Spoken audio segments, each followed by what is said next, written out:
धन और लोभ का समन्वय। धन मात्र एक ऊर्जा शक्ति है, ना ही अच्छी ना ही बुरी, और हमारे इस संसार में बहुत असीमित है। अपनों के सहयोग के लिए पैसा कमाएं, ना कि खुद को पूर्ण करने के लिए। कभी कभी लोगों को यह लगता है कि अपने जीवन में अपने उद्देश्यों की पूर्ति करते हुए पैसा कमाना गलत है। इसीलिए आइए एक क्षण रुककर पैसे को परिभाषित करते हैं। इससे पहले कि आप कहें कि यह वो टोकन है जिसे माल या सेवाएं या फिर उस सीमा के अंतर्गत आने वाली सभी चीजों के लेन देन को पूरा करने के लिए इस्तेमाल किया जाता है, तो मुझे आपको रोकना होगा। धन महज एक ऊर्जा शक्ति है। इसीलिए धन ना ही अच्छा है ना ही बुरा। आप इसे क्या लेबल देते हैं यह आप पर निर्भर करता है, और हम जिस तरीके से धन का सही अर्थ लगाते हैं वह इस पर निर्भर करता है कि हम सकारात्मक अवस्थाओं या नकारात्मक अवस्थाओं में उसकी ओर किस प्रकार आकृष्ट होते हैं। यहाँ कुछ ऐसे लोग होते हैं जो अपने धन के माध्यम से ही कुछ बड़ी चीजें करते हैं, जबकि अन्य लोग इसे अपने मस्तिष्क में छपी हुई विपत्तियों को हटाने के लिए इस्तेमाल करते हैं। धन सामान्यतः एक ध्वनि विस्तारक होता है। यदि आप बहुत थोड़ा धन होने के कारण अनुकंपा और प्रेम फैलाकर अपनी अहमियत नहीं बढ़ा पा रहे हैं, तो यह आपको सोचने पर मजबूर कर देगा कि आप ऐसा तभी कर सकते हैं जब आपके पास यह अधिक मात्रा में होगा।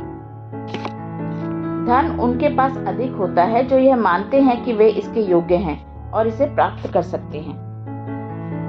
अब मैं आपसे पूछता हूँ कि धन पर आपका क्या नजरिया है?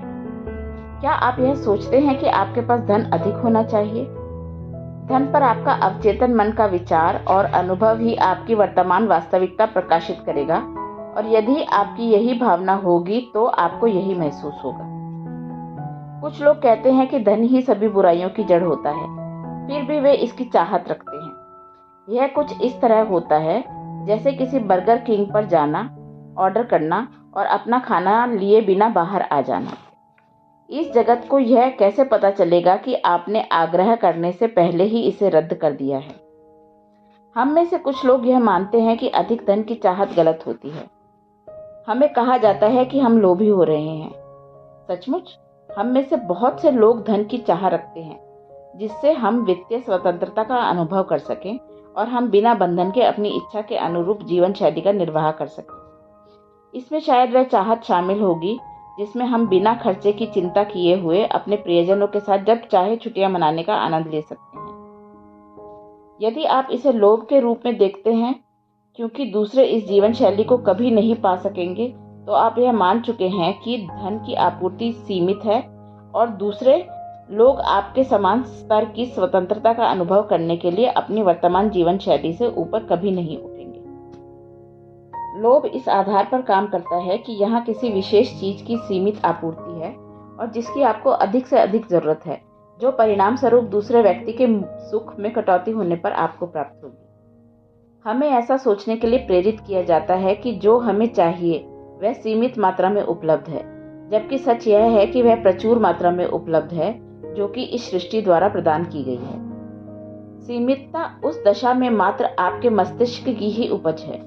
जब आपकी मानसिकता उस चीज पर ध्यान देती है जिसका आपके पास अभाव है, तो आप सृष्टि में भय युक्त ऊर्जा निकालते हैं, जिससे आपके समक्ष और भी डरावनी चीजें आती हैं।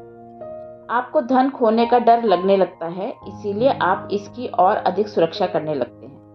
आपको इसे खर्च करने से डर लगता है क्योंकि आपको नहीं पता होता कि आपको वह दोबारा मिलेगा या नहीं। इस कारण हालांकि आप धन बचाकर रखने की बेहतर कोशिश करते हैं, फिर भी आपकी नकारात्मक ऊर्जा आपकी वित्तीय परेशानियों के लिए मार्ग बना देती है। हम जब अपनी ऊर्जा को गरीबी में लगा देते हैं तो हमें गरीबी प्रत्यक्ष दिखाई देने लगती है। मैं ये नहीं कहता कि आपको धन संचय नहीं करना चाहिए या आपको बस इसे फेंक देना चाहिए, बल्कि आपको अपना ध्यान खुशहाली पर केंद्रित करना चाहिए। विश्वास करने में बहुत ताकत होती है और यदि आप यह करते हैं तो धन आपकी ओर आकर्षित होगा। हमें प्रायः अभाव और परिसीमितता के विचार ही बेचे जाते हैं, जबकि सच्चाई यह होती है कि हमारे पास रचनात्मक और अपनी परिस्थितियों पर नियंत्रण करने की शक्ति होती है। जब कोई व्यक्ति जनसमूहों में डर उत्पन्न कर देता है तो सबकी कुल ऊर्जा मिलकर डर, दरिद्रता एवं विनाश का और अधिक प्रसार कर सकती है। यह मानवता को नियंत्रित करने का एक प्रभावशाली तरीका है। धन सबके लिए सरलता से उपलब्ध होता है और आपके व धन के बीच की दूरी इसके प्रति आपके नज़रिए से तय होती है। याद रखें, यह धन सिर्फ आपकी सहायता करता है, न कि आपको पूर्ण करता है। इससे आपको आपके जीवन को कोई उद्देश्य प्राप्त नहीं होता। आप बहुत सा धन एकत्रित करके दूसरे की नज़र में अपनी अहमियत नहीं बढ़ा सकते। आपके अंदर खुद को दूसरों से अलग करने की इच्छा भी पैदा होनी चाहिए।